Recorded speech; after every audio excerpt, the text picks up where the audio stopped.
की वजह बस यही है कि हम लोगों ने बीजेपी को वोट दी है।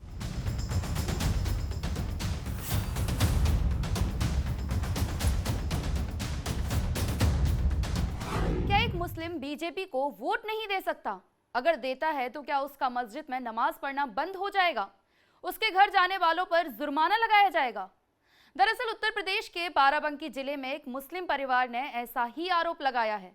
परिवार ने कहा है कि उसके गांव में बाकी मुसलमानों ने उनका हुक्का पानी बंद कर दिया, यहां तक कि मस्जिद में नमाज पढ़ने पर रोक लगा दी और उनके घर में होने वाले लड़के की शादी में शामिल होने वालों पर 20,000 का जुर्माना भी घोषित कर दिया। दरअसल प्रदेश के अलग अलग हिस्सों से बीजेपी को वोट देने वाले मुसलमानों पर जुल्म सितम की खबरें आने का सिलसिला थम नहीं रहा है। इसमें एक बात यह भी है कि इन सभी मामलों में जुल्म करने वाले उनके आसपास के या परिवार के लोग ही हैं। इसी क्रम में नया मामला बाराबंकी जिले के फतेहपुर कोतवाली क्षेत्र के रेरिया गांव से सामने आया है। यहां एक मुस्लिम परिवार को बीजेपी को वोट देना इतना भारी पड़ गया कि ग्राम प्रधान सहित गांव के सभी मुस्लिम समुदाय के लोगों ने इस परिवार का हुक्का पानी बंद कर दिया। हद तो तब हो गई जब इस परिवार को गांव की मस्जिद में नमाज पढ़ने और उनकी दुकान से गांव वालों को सामान लेने से रोक दिया गया।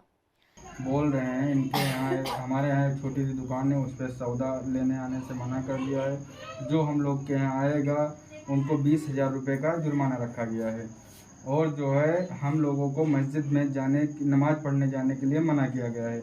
अगर हम लोगों के यहाँ मिट्टी भी हो जा रही है तो उनका भी जनाजा कब्रिस्तान में नमाज नहीं पढ़ाई जाएगी, ना तो जनाजा कब्रिस्तान में रखा जाएगा।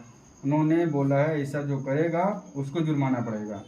ऐसे में गांव वालों के इस जुल्म सितम से ये परिवार काफी परेशान है। परिवार में इसी महीने की 31 तारीख को लड़के की शादी है। इनका लड़का सऊदी से घर आया है, लेकिन अब गांव प्रधान सहित गांव के लोग लड़के की शादी में शामिल ना होने और शादी में गांव में टेंट ना लगाने का फरमान सुना चुके हैं।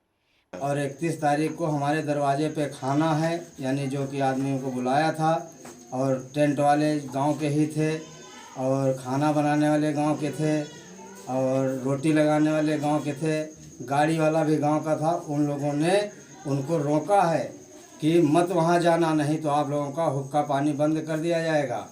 और हमारे पास एक छोटी मोटी दुकान भी है, उस पर लोगों को मना कर दिया है कि जो लोग जाएंगे उनको जुर्माना देना पड़ेगा। पीड़ित परिवार ने आरोप लगाया है कि उन लोगों ने कई साल पहले एक जमीन भी खरीदी थी। गांव के प्रधान समेत बाकी लोग उन पर दबाव बना रहे हैं कि हम वो जमीन मदरसे के लिए खाली कर दें। ऐसे में हम लोग काफी परेशान हैं। वजह बस यही है, हमने एक ज़मीन ली थी जो मदरसे में मांग रहे हैं, बोल रहे हैं मदरसे में। हमने उसका पूरा लिखा पढ़ी का पूरा बैनामा कराया है। आज से 15-16 साल हो गए हैं, हमारे घर से कोई मेल व्यवहार नहीं था। धीरे धीरे लोग आने लगे, वो बोले आप पूछो हम लोग खाएंगे, किसी से नहीं डरते हैं। फिर बाद में जो है अभी दो दिन हुए हैं, जो मस्जिद के सामने पूरा गाँव इकट्ठा हुआ था, वहाँ पर जो है ये चीज़ रखा गया है कि अगर इन लोग के यहाँ खाना खाने कोई जाएगा तो उनको 20,000 रुपये जुर्माना पड़ेगा और जो पिछला हुआ वो भूल जाओ, नए सिरे से रखा जाएगा। वहीं गांव वालों से परेशान परिवार का आरोप है कि उन लोगों ने पुलिस से भी मदद मांगी, लेकिन पुलिस आखिर क्यों मदद करे, क्योंकि पुलिस तो ग्राम प्रधान से मिली हुई है। आखिर पुलिस ग्राम प्रधान से मिली नहीं होती तो परिवार को अब तक न्याय मिल गया होता। पुलिस में शिकायत की, वहाँ पर हमको दरोगा साहब ने कहा कि अगर आप सुलह इसमें नहीं लगाते हो तो आप लोगों को हम जेल भेज देंगे, आपकी शादी रुक जाएगी। और वहाँ पर हमसे दस्तखत करा लिया गया। जबरदस्ती। कौन दरोगा है? दरोगा कोई हैं वहाँ के, हमारे हल्के नंबर 2 है, हल्का नंबर 2। और कहा कि मुबारक अली तुम्हारे यहाँ वो किसी को रोकेंगे नहीं। तो हमने फिर दस्तखत कर दिया कि जब रोकेंगे नहीं तो हम दस्तखत कर देंगे।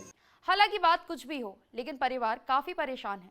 घर में शादी है, ये सब सोचकर परिवार को लगता है कि उसने बीजेपी को वोट देकर बहुत बड़ी गलती कर दी, क्योंकि अगर बीजेपी को वोट ना दिया होता तो उनके साथ ऐसा नहीं होता और पुलिस उनकी मदद जरूर करती। फिलहाल आपकी इस खबर पर क्या राय है, हमें कमेंट करके जरूर बताएं।